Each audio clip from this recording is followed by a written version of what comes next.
7th of August 1945, Farm Hall. It seems to me unbelievable that the Americans have managed to achieve this. Otto Hahn moved the salt back to the middle of the table. Lunch had been brought by the housemaid, Mrs. Smythe, who was now lingering in the hall waiting for the Uranium Club to finish, a government agent lingering beside her. Could it be true? Eric Bagg asked, placing down his fork. Unlike most of his colleagues, he actually liked the whale meat. It was the dense puddings he did not, served with a thin yellow sauce that tasted mostly of flour. Could they not be exaggerating? 5,000 tons of TNT? How could it be? Stabbing at his whale meat, taking a bite and beginning to chew. It could not be carried on an aeroplane. Could it even be true? He watched as his colleagues turned their heads in disbelief. The man out there. Hey, hey, Horst Korsching called out to him. You told us it was an atomic bomb. The man did not move, instead, just repositioned his feet. Von Weizsäcker looked across to Heisenberg. The man had stood before them the evening before,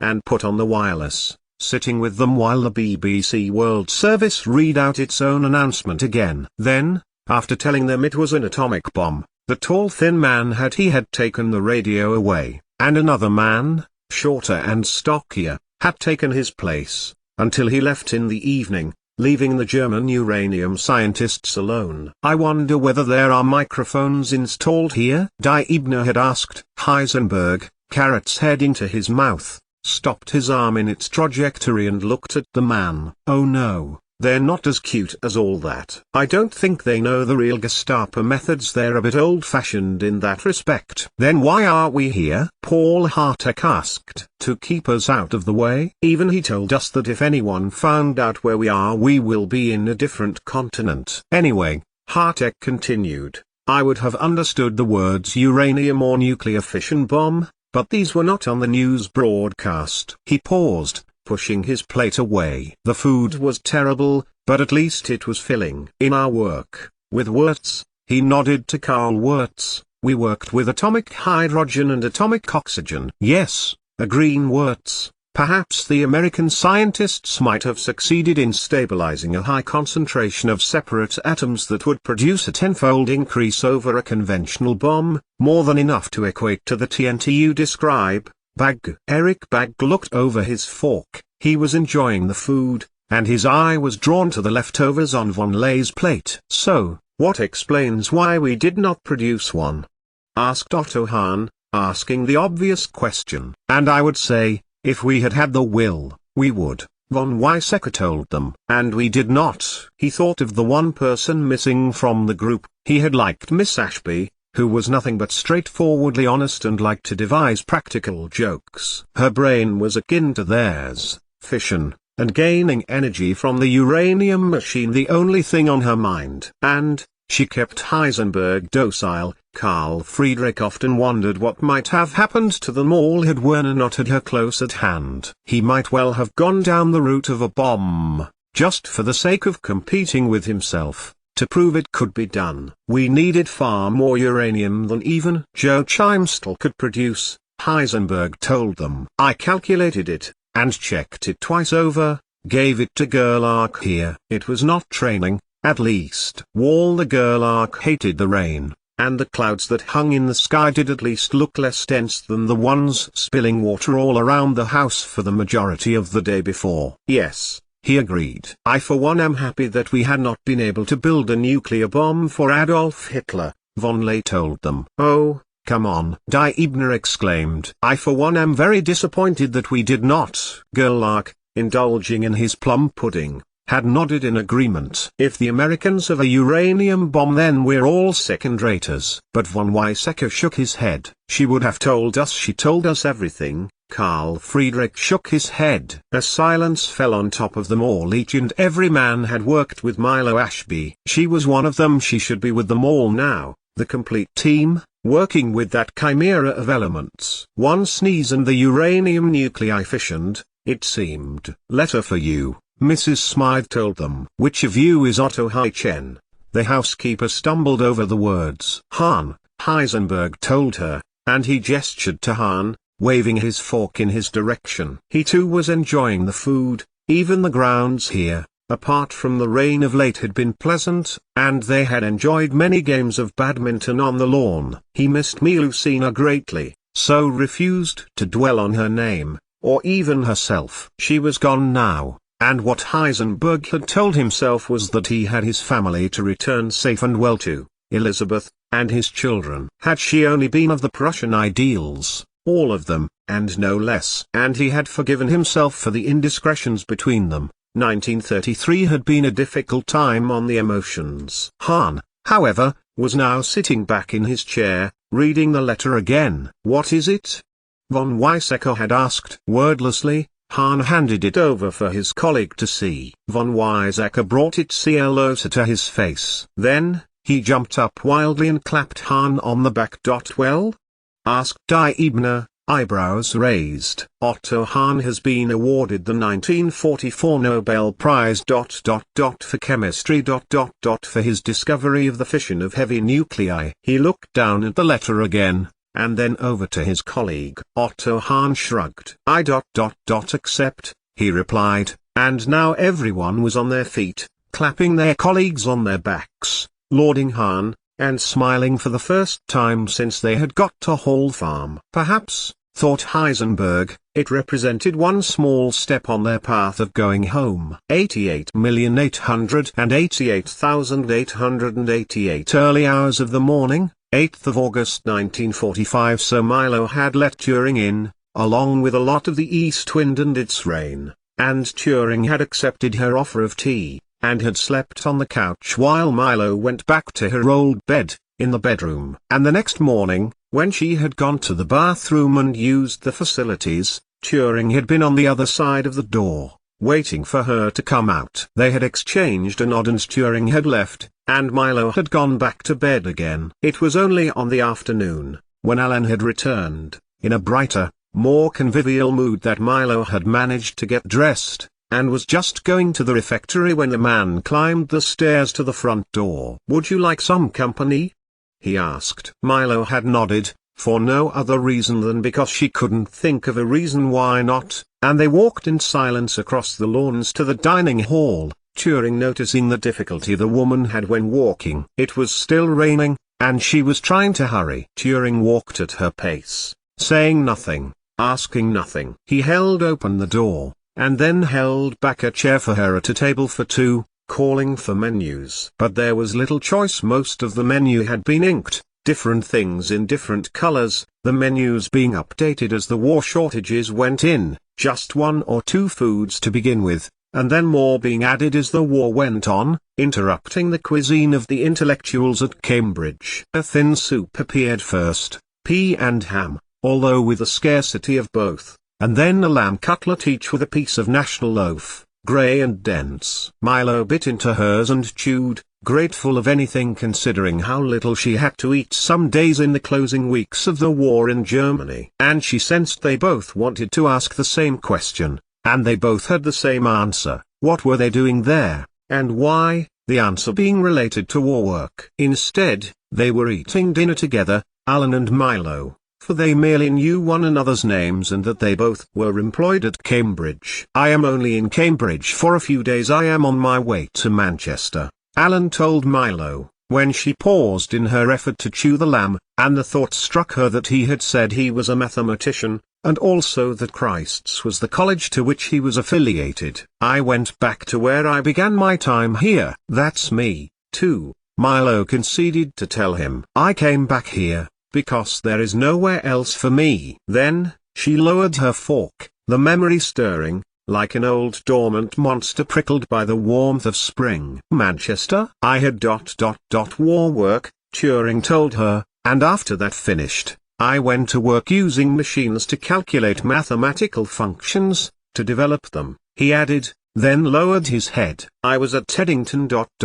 Let me say, it did not work out." I could say the same. Except my war work did work out, Milo thought, a shaft of bright sunlight piercing the dull fog of her mind at the thought. She had worked to prevent the bomb being developed, and now the Americans had used it in Japan. All the world had seen its destructive capabilities, and she, along with her agreement with von Weizsäcker, had kicked along an idea that no one really wanted to develop. And now you're back here, where you began. It was true, her work had begun here. And now her mind was racing, the density of her thoughts, all bundled up together, were unraveling from that first thought about Manchester. Like a neutron breaks apart a uranium nucleus, all kinds of things came out, including a lot of energy and a new element. In Milo's case, the beginnings of a plan for her life where, an hour before, she was nothing more than an empty case in human form, her thoughts and feelings deeply buried so as to cause her least harm. But now she didn't mind the harm,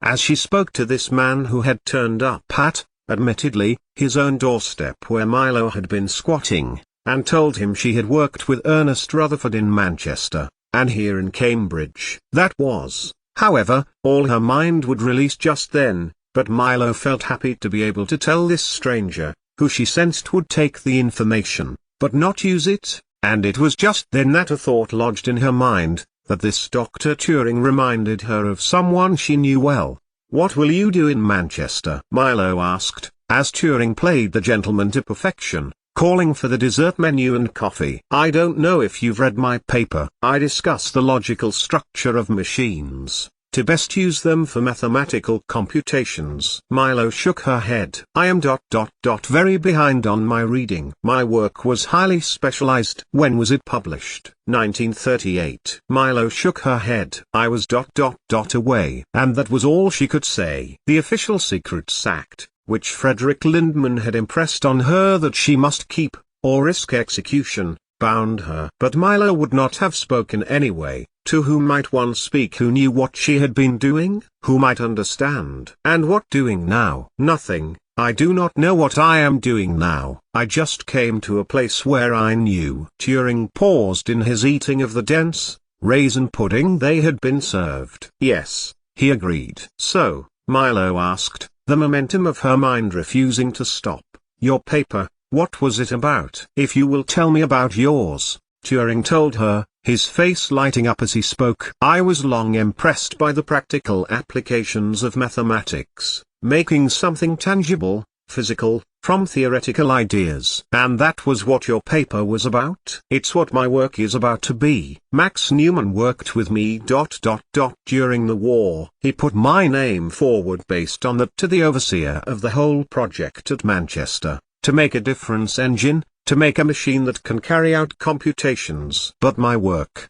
well, it asks whether machines can think." Milo said nothing for a moment. Rain hammered down on the dining room roof, and she thought of the machines she had left behind, those she had sold to Downton, and to other people. Those, the electrical circuits, just provided a medium for the movement of energy through electrons. "You are asking if machines could be made to think? Do you mean independently?" Turing shrugged. "Why not? They would have needs, would they not? The human brain has evolved to be able to problem solve, but before it can carry out higher level tasks, basic functions need to be met: food, shelter, warmth, and so on." Milo nodded. That made perfect sense. "So to a machine, an independent machine," Milo replied, "to be self-sustaining, it would need to be aware of itself, or at least know how it can survive." She shook her head. "In that case, I think you mean a machine that replicates the processes a human mind carries out." "What?" Milo had broken off because Alan Turing was staring at her. When he realized she had, Turing looked away, waving his spoon towards her. "No, nothing. You just remind me of someone, that's all." "Yes," Alan conceded, "that is what I meant, of course." "And that's the job, is it?" "In Manchester?" "I don't know," Turing admitted. "It is what I believe to be so many young researchers producing the physical components, something which I am."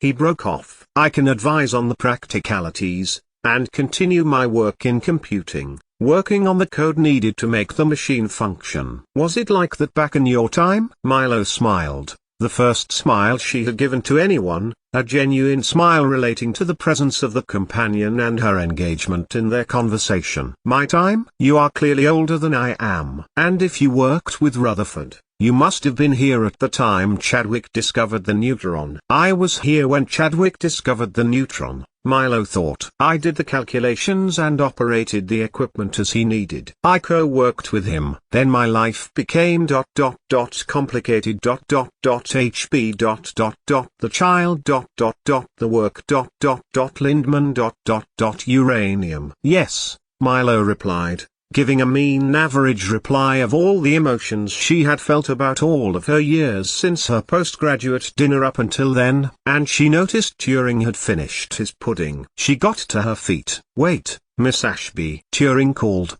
as she made to walk away, being all the more difficult with feet that no longer fitted her shoes. I do know about your work, you. Turing broke off and caught up with her. As she had got to the door, the incessant rain was thundering down overhead. Raining stair rods was an East Anglian phrase, as if the water was coming down almost vertically. Turing took off his coat and held it above her as they walked across back to Milo's old rooms, now, technically, his. You don't know anything about me, Milo told him, as she climbed with painful steps up to the door of her rooms. Turing hurried after her. I do believe I do, he told her, following Milo back into the maisonette, crossing unresisted the floor. Milo turned, and looked at him, pitifully. Turing swallowed, looking at the woman who seemed older even than she could have been, staring back at him. What do you know? Milo asked, eventually. Turing shifted between his feet. That you developed what is now known as radar, he told her, and that you worked in radio waves,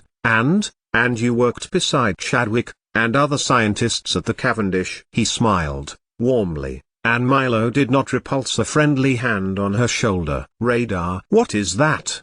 She asked, shrugging. Turing took his hand away. The ability to send short radio signals between transmitters in order to detect the speed at which they return, thus by detecting the Luftwaffe aeroplanes and engaging them in combat. Milo stared back at him. Cockcroft, she replied. It could only have been him. It was him, Turing agreed. And Ernest Walton. He refused to go back to Ireland and boost the ranks of the Republic's prestigious, stayed and perfected the radar stations. I thought everyone knew about the GCHQ's poorly kept secret. I told you, I was away, Milo said, knowing that she had little to wear now the rain had soaked what she was wearing. She was aware of Turing staring at her again. Right, I know, the way, he told her. A brilliant scientist such as yourself, with nowhere else to go other than her former rooms at the university where she was raised. Like yourself, Milo replied.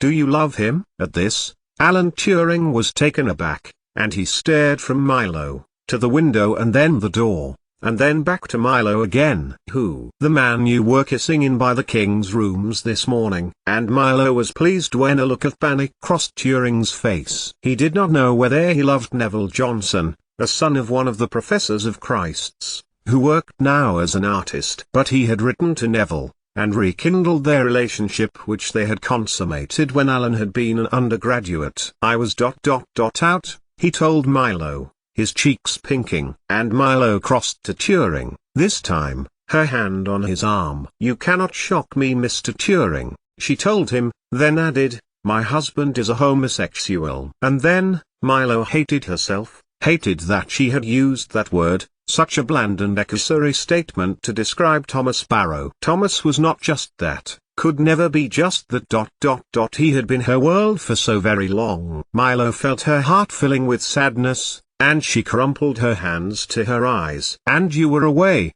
and away from him, and now you are back, with nowhere to go, Turing told Milo sotto voce, his words soothing her, somehow, and he placed a hand on her arm again. Milo nodded. I was blackmailed of a sort, Milo told him, blackmailed for him, although, where I went I was pleased to go. He made me happy. And Milo pictured the face of Werner Heisenberg, merry with spirit, deadly serious at work, so highly competitive with himself and those around him it was frustrating. Lieblein. It had been his name for her, the last word that he had shouted desperately when Prue had led her away. She had been part of his team. She was one of the Uranium Club. Here is a suggestion, Miss Ashby, Turing told her. Whatever job I am going to, Sure you could be of use. Give you some purpose. His words were soft, kind, and Milo wondered how it was she felt at ease with him. Being an academic, she supposed, for university life was Milo's life. I am leaving in the morning for Manchester, Turing continued. Why don't you come with me?